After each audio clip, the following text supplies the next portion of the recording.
Dans cet exercice, un central PC de 2018, on s'intéresse à la suite un définie comme étant égale à 1 sur factoriel n fois l'intégrale de 0 à n de tn exponentielle moins t dt. Et on nous demande de déterminer, si elle existe, la limite de un. Alors ici on a affaire à la limite d'une suite d'intégrales, donc on pense bien sûr à la convergence dominée. Le problème étant que les bornes ici, la borne n'est pas dépend de n. Donc avant de faire ça, on a différentes techniques qui peuvent apparaître. Par exemple, changer de variable, poser x égale t sur n, ce qui aura l'avantage de nous ramener avec des bornes de 0 à 1 ici, donc qui sera une borne fixe. Ou encore définir une fonction fn qui va être égale à tn exponentielle moins t sur 0n, et qui sera nulle au-delà, ce qui nous permettra de réécrire cette intégrale-là sous la forme l'intégrale de 0 à plus infini de ma fonction, vu que ce que j'aurais rajouté sera l'intégrale de n à plus infini, mais là-dessus la fonction est nulle, donc j'ai rajouté 0. Et voilà, le problème c'est que ça ne va pas marcher.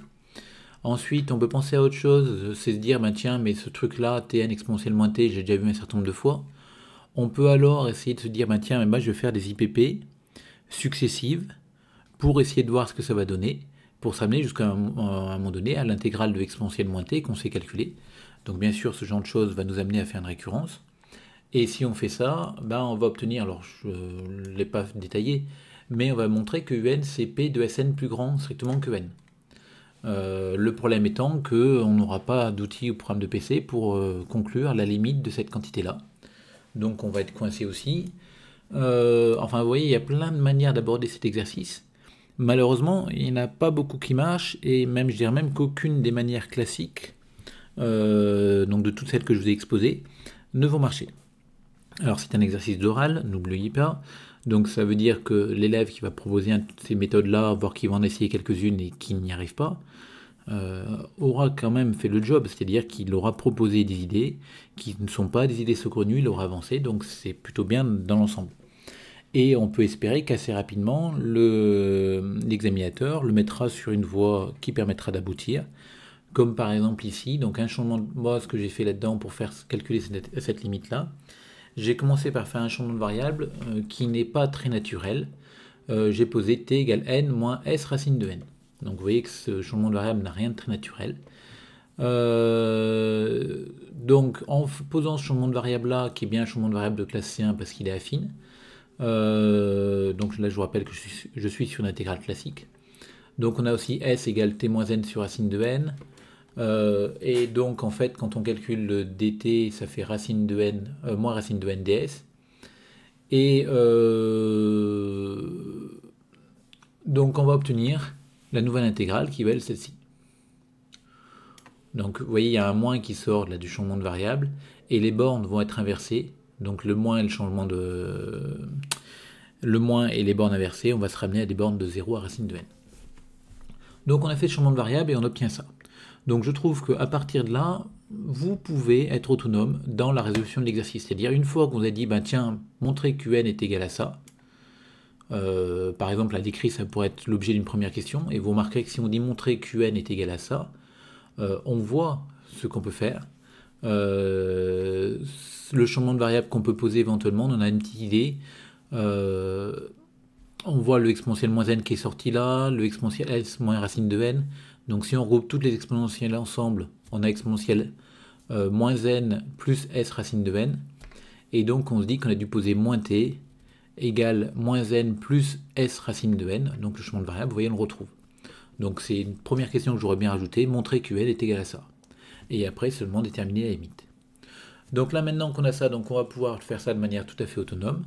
Donc on veut calculer cette limite. Donc on se retrouve avec la même multitude de possibilités que celle que j'ai exposée au départ avec celle-ci. Notamment refaire un changement de variable pour se ramener à un intervalle de 0 à 1 et tout de ce genre-là. Ce que j'ai choisi de faire ici, c'est de poser une fonction fn qui va être égale à cette fonction-là sur 0 racine de n et 0 si t est plus grand que racine de n. Ainsi, je peux passer l'intégrale de 0 à plus infini de fn de t, sachant que j'ai ajouté quoi? J'ai ajouté l'intégrale de racine de n à plus infini, et là-dessus ma fonction est nulle, donc j'ai rajouté 0. Maintenant, en tout cas, le fait de se ramener à 0 plus infini, ça va me permettre de faire de la convergence dominée, parce que mes bornes, cette fois-ci, sont fixes, donc tout va bien. Donc c'est ce qu'on va faire, donc on va vérifier les hypothèses de la convergence dominée les unes après les autres. Donc ce bloc-là, on va le laisser à part, on l'étudiera à la fin, et on regarde que l'intégrale. Donc on doit d'abord faire de la convergence simple de la suite des fn de t. Donc quand on prend un t dans R+, fixé quelconque, il existe un n0, tel que pour tout n plus grand que n0, t appartient à 0 racine de n. On peut prendre n0 égale t au carré, enfin partie entière de t au carré plus 1 par exemple, pour être sûr que notre t sera là-dedans. Bon, en tout cas, il y a des valeurs, c'est sûr. Et du coup, quand on regarde notre fn de t, eh ben, si on a pris le n suffisamment grand pour que t soit dans 0 racine de n, fn de t c'est égal à ça. Donc pour calculer cette limite-là, on va passer à une écriture exponentielle, parce qu'on a du un puissance vn, donc on a vu quand on avait ce genre de choses-là, il fallait passer l'écriture exponentielle. Et on va regarder vers quoi tend ce qui était à l'intérieur de l'exponentielle. Donc on développe, on fait un développement asymptotique en n. Donc du coup, on regarde là, le n, il va rester devant, fois quoi? Ben, moins t sur racine de n,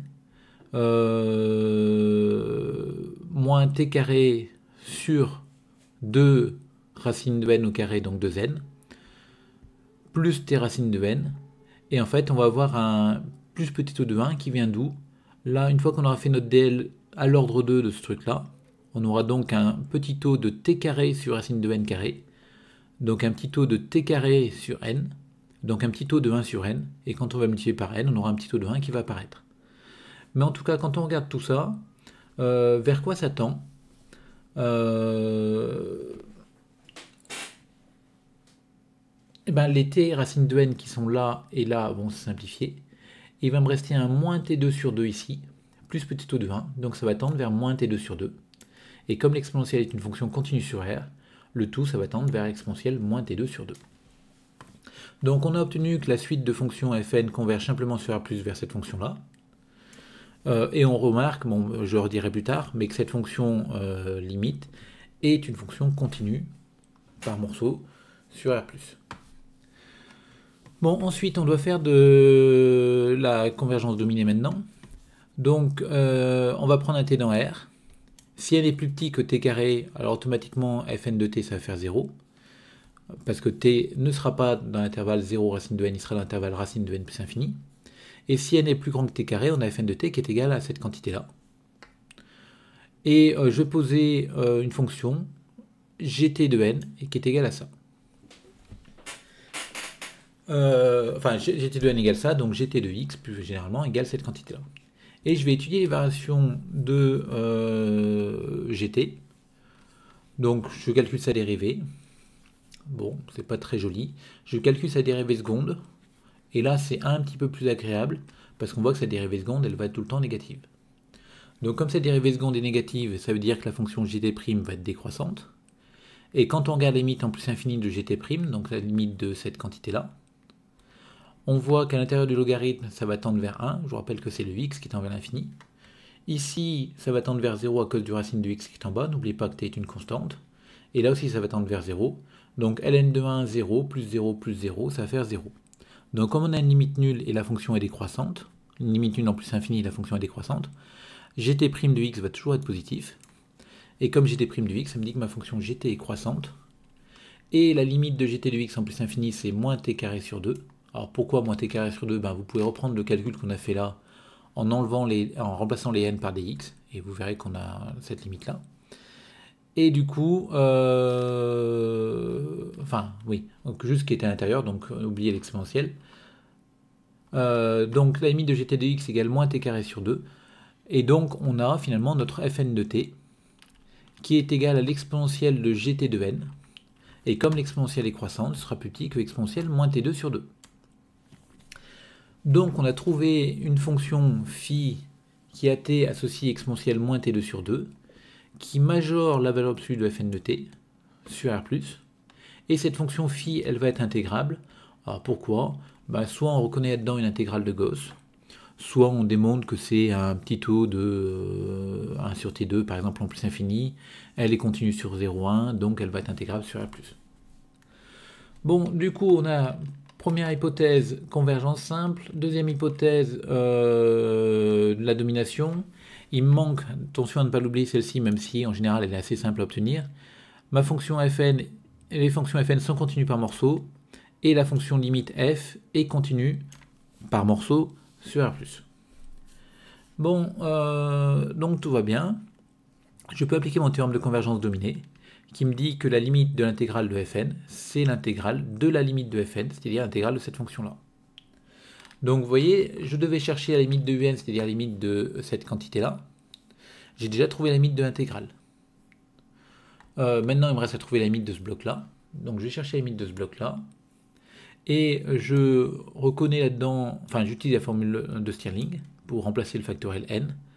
Je remarque que le n sur e puissance n va simplifier avec ce n sur e puissance n qui est en haut. Le racine de n et le racine de n vont simplifier. Ça va tendre du coup vers 1 sur racine de 2pi. Donc finalement, ma limite de un, maintenant je connais la limite des deux blocs, donc je peux remplacer. Ça fait du 1 sur racine de 2pi pour le bloc qui était devant, fois cette intégrale-là. Et encore une fois, dans cette intégrale-là, j'ai envie de reconnaître l'intégrale de Gauss. Et l'intégrale de Gauss, on la connaît sur R tout entier. Donc sur moins l'infini plus infini. Et on va utiliser la parité de cette fonction-là pour dire que l'intégrale de 0 plus infini sera la moitié de l'intégrale de moins l'infini à plus infini. J'ai le droit de dire ça parce que ces intégrales-là sont convergentes. Donc c'est la moitié. Et cette intégrale, c'est l'intégrale de Gauss. Je la connais. Ça fait racine de 2pi. Alors quand je dis je la connais, souvent c'est des valeurs qui sont rappelées. Mais c'est bien de les connaître. Donc on a cette valeur-là. Et on va simplifier, donc ça va tendre vers 1,5. Donc voilà pour cette limite-là. Alors remarquez quand même, comme je vous dis tout à l'heure, qu'on pouvait démontrer que n est égal à ça. Et finalement, qu'est-ce qu'on vient de prouver? Comme on a trouvé par ailleurs la limite de n autrement, on a prouvé que la limite de p de Sn strictement plus grand que n est égale à 1,5. C'est finalement des choses qu'on retrouve assez fréquemment dans des sujets de concours, à l'écrit, abordées de différentes manières, parce qu'il y a plein de manières de trouver cette limite-là. Plein de manières, enfin il y a d'autres manières. Bon là je le fais d'une certaine façon avec un changement de variable peu évident. Notez bien que ce changement de variable je l'ai pas trouvé tout de suite. Ce changement de variable là j'ai fini par le trouver en me disant tiens j'aimerais bien finalement garder une petite dépendance en n là. Ah mais ce serait bien que je garde quelque chose en n là devant. Ah mais. Et petit à petit ce changement de variable avec le racine de n est apparu dans les calculs, comme nécessaire pour pouvoir aboutir à quelque chose. Bon, donc voilà pour cet exo. C'est un exo qu'on peut retrouver à l'écrit, et comme je vous ai dit, si vous voulez chercher vous-même, admettez ce début-là, ou posez-vous la question, quel changement de variable je peux faire pour montrer que un est égal à cette quantité-là. Et après, vous pouvez être autonome dans la résolution de l'exercice.